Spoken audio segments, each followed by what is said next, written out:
Usa sa mga nindot gyud kaayo nga mga pagtulunan makuha nato karon sa atong unang pagbasa og sa ebanghelyo.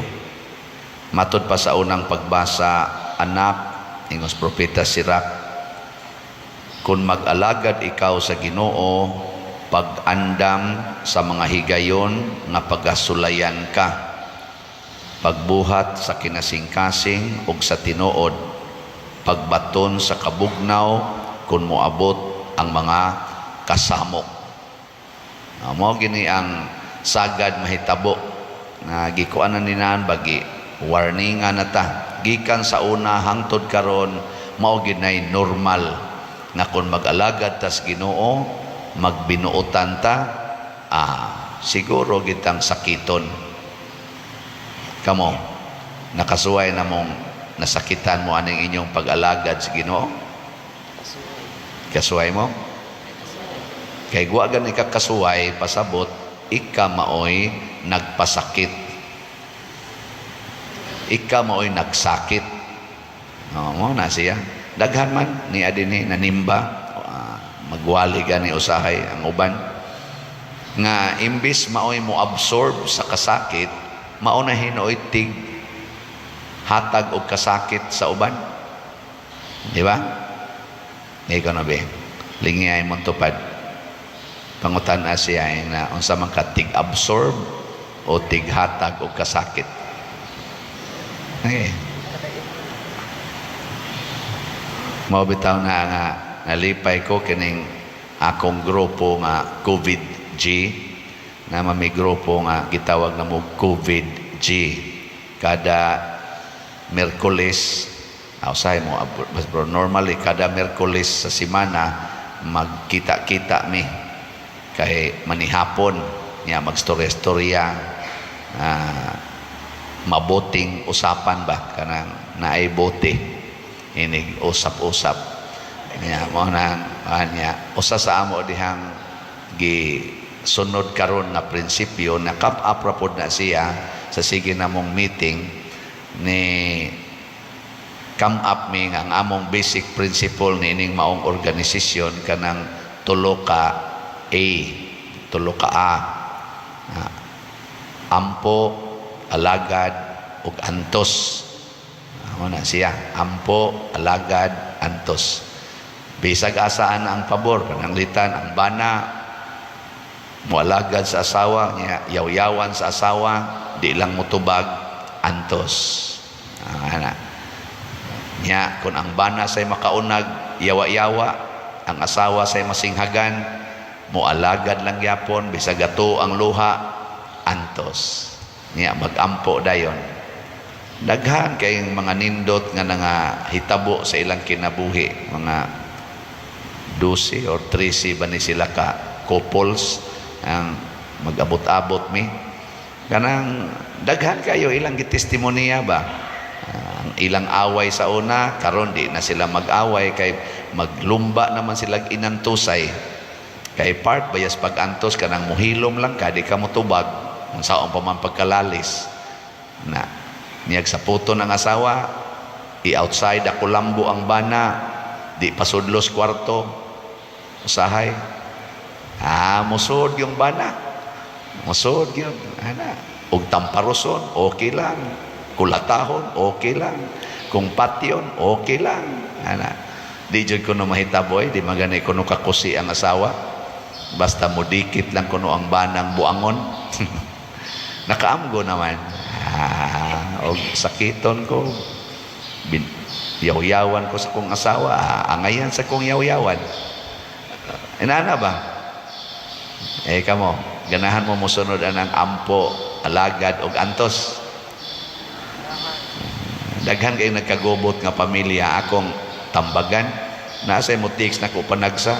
Padir, hapit naman mo tuig, sige ko gamit aning ampo, alagad ug antos nga imong giingon, wa may epekto. Wa ko no epekto nako. Ngano may epekto? Mag-away ra mangyapon mi pader. Lalis man lang yapon mi. Ika mo ibuangon. Wa ka ni gamit. Gigamit na ako pader, sige kong ampo. Nya sige kag alagad. Oo, ako siyang alagaran. Nya sige kag antos. Siya ay giantos ko nag-alagad pa din. Nganong maglalis mamokon imo pang giantos. Nganong do na mamoy away. Nga di man na mangaway ang muantos. Mudawat ra man na bisag patid-patiran, bisag pagkulatahon, mudawat ra man na. Pareha ni Jesus ba? Nagkalalis dahil sila, naglansang niya sa cross. Naglalis, nagsininghagay. Si Maria, nakiglalis di ay. Wano? Oh, mao na. Mao na iantos. Wato siya mo gamit. Ang iya ato, kanang mo alagad ka, di jud mo magkalalis basta mag-alagad kay unsa may pasabot ang imong priority pag-alagad, dili ka mangayo og baos. Alagad gud ang imong kalipay naas pag-alagad.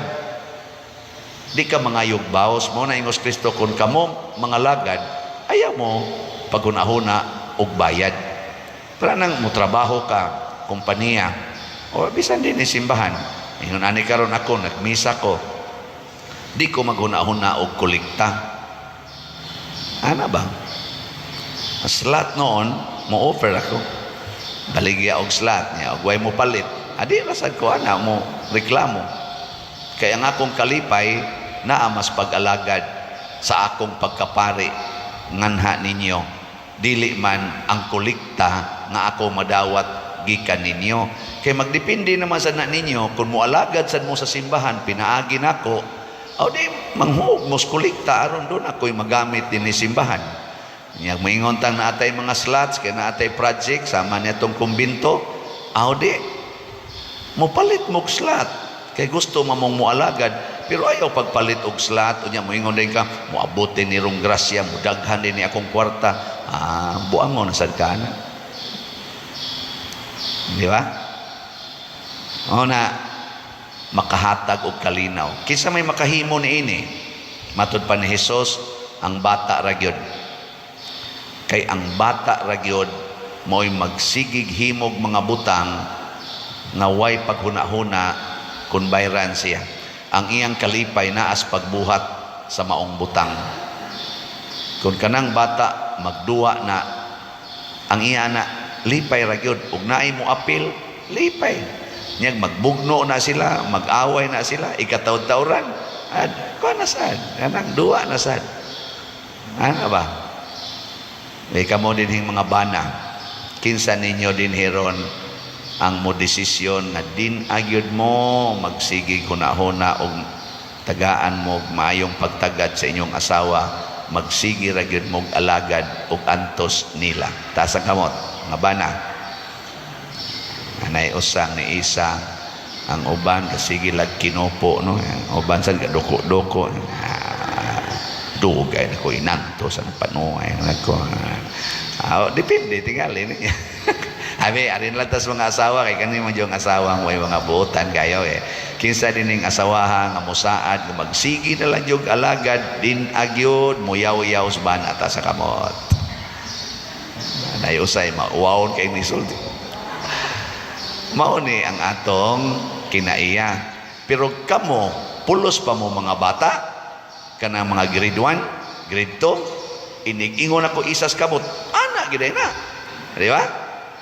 Nya nganong man mo isas inyong kamot? Kay kunuhay dagko na mo, kauwaw mo isa ta. Ang bata lagi mo sunod inig sultis Ginoom, lahos gina. Nagmisa lang ko nga naay mga elementary ba, mga Boy Scouts. Hapit katunga tingali adto mga Boy Scouts. Nya nasa dang mga ginikanan, kay mura man tog ilang jamboree.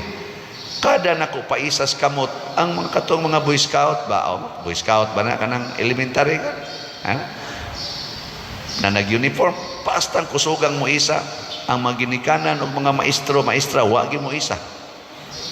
Pero ang bata, sige lang sa isa. Kisa din ang di na mangaway. Yun. Nako, sige, suway ko rin nagsukmag ka ng nani isas kamot. Apa man sila mong sukmag, no? Pero, mo na ingos Hesus, kinahanglan, mahisama mo ni ining bataa. Aron mahimo mong dako, siging harias langit. mualagad mo sa tanan sa way pagpangayo ug baos. Maunay sikreto aning kinabuhi natos kalibutan nga mahimong malipayon, balaan ug mauswagon. Pagpakabata, sunod sa sugo sa Ginoo, way reklamo. Matod pastubag nato sa Salmo, sa to, itugyan ang inyong kinabuhi ngadto sa Ginoo ug tabangan kamo niya. Kanang bata nga magpakabata, tabangan ginas-inahan, labi nag magsigig smile, magsigig kana bang magpakabata lagi siya ba? Atimanon, pero ang bata magpakadakong tao gani, magtumans gusto, lakaw ngadto, way pananghid, unsa may dangatan, makusian yun, malatusan yun. Pero magpakabata lang yun, kanang dependent pa. Nya unsa isulti mo tuman, aka na. Perting pinanggaan ng bata. Lingi ay mong tupad. Ang di mo lingi, maimpierno. Ina sugod karon, magpakabata na ta ha. Ina yung tupad. Kabata na ta. Na, sa mga dagko, ang pagpakabata, mao ang pag-ampo kanunay, pag-alagad kanunay, o pag-antos kanunay. Nya kinsa may makabenepisyo niini, ang una gyud ayaw pangayo og maayong epekto diha nimo. Tingali sa sige nimong alagad, daog-daogon gyapon ka. Sa sige nimong antos, paantoson lang gyapon ka. Ang tumong ni ana aron makahatag-tag kalipay sa uban. Si Kristo niingon gyud, higugmaa ang imong isig katawo sama sa imong kaugalingon. So pasabot, nihimo ko ani akong pagampo, kini akong pag-alagad, kini akong pagantos para ni sa uban, di ni para nako. Nya kung doon naman tayo makuha nga kaayuhan gikan aning atong pagsigig ampo, sigig alagad o sigig antos, pakapin ra na, dili na mo'y number one objective. Aron di ta magmahay-mahay, di ta magsigig kwenta nga usa ka tuig naman, tulo ka tuig naman akong ampo, alagad o antos, wa man gyud maayong niabot nako. Sayop na kay kanang maong pagampo, pag-alagad o pag-antos sa mas gibuhat ni Kristo, ni Maria o sa mga santos para na sa uban, di na para ato. Munang hinumdumi ni kanunay aron dili mo magmahay-mahay aning kinabuhia, dili mo ma-stress o dili sad mo ma-depressed. Manindog ta.